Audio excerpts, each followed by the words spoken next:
Alangan naman kung sasabihin ng tao na gusto nilang huhukayin yung lolo mo at itapon yung katawan sa West Philippine Sea. Sasabihin niya gusto niyang patayin ang Pangulo at ang First Lady ng aking magulang at gusto niyang patayin ang speaker. Ba't naman nagugulat ang tao na pipirma ako dyan? Now bistado at booking ka na. So ibig sabihin, yung impeachment pala na ito, nag-uugat pala doon sa sinabi ni VP Sara na huhukayin at itatapon sa West Philippine Sea. At yung sinabi na kung papatayin si VP ay may nakausap na si VP Sara na ipatumba yung tatay at nanay mo. So ibig sabihin, yung mga ginagawa nila Franz Castro, Larissa Ontiveros at ng Quadcom, ibig sabihin nag-uugat ito sa personal na galit ninyo doon sa sinabi. Hindi pala doon sa talagang kagustuhan nila Franz Castro ng Makabayan Black. Lumalabas tuloy na parang kayo din pala ang nag-utos kila Franz Castro at nung mga sila De Lima na gawin ang bagay na ito para hindi halatado na kayo talaga ang nasa likod nito.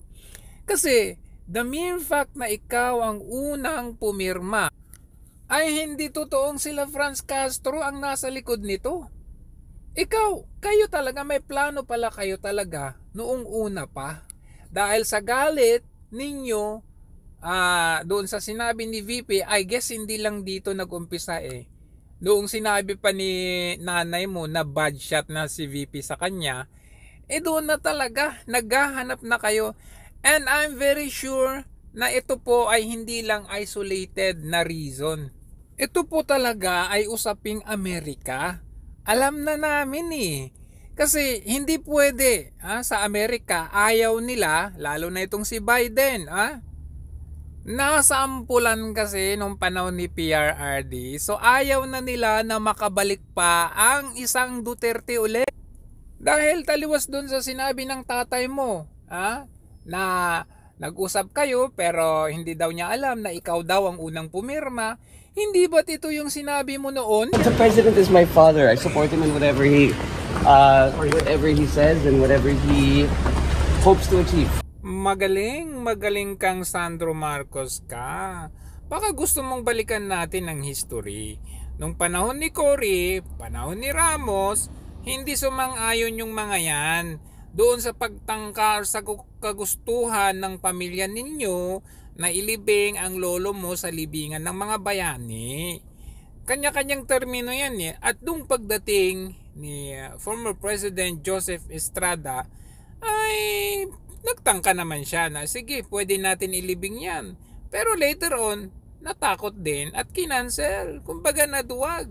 Nung panahon ni Pinoy, ng anak ni Cory, hindi niya talaga pinayagan yan. Alam naman natin Siyempre, dilawan yung mga yan Pero nung panahon ni Tatay Digong, ito ang tandaan mo, sa panahon ng kampanya, ng debate, pati na rin sa kanyang pagkapanalo sa halalan, ay paulit-ulit na iginit niya na ang kanyang plano para sa pagpapalibing sa mga labi ng lolo mo.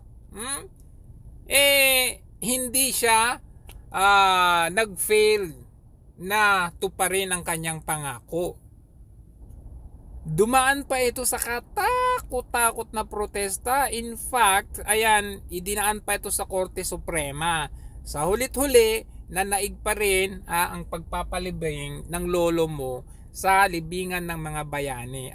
Kung titignan nga natin, pinagbutuhan pa ito sa Senado At nag-file pa si Risa Ontiveros na tropa ninyo ngayon Nag-file pa siya ng resolution to block itong pagpapalibing na ito. At kung makikita natin ng mga bumoto, 8 senators ang nag-vote para i-block yung pagpapalibing. At tignan ninyo kung sino-sino mga to. Si Pimentel, si Franklin Drilon, Kiko Pangilinan, Laila De Lima, Grace Poe, Bam Aquino. At take note, sino? Joel Villanueva. Gustong i-block yung pagpapalibing. Nako, Diyos ko po, Mayo, Marimar. At saka, wag mo nga kaming pinagloloko. Hindi ba sa order of attendance, kung sino yung unang dumating, yun yung unang pipirma? So ibig sabihin, kayo yung unang dumating doon sa house. Kayo talaga yung nandun at sumunod na lang yung mga bata-bata ninyo. Wag nga kami. Dalawa sa sinasabi nila Castro na nangangalap sila ng pirma at wala pa daw pumipirma, 6 pa lang sila. Pero ang totoo niyan, meron na. Usapan na ninyo yan.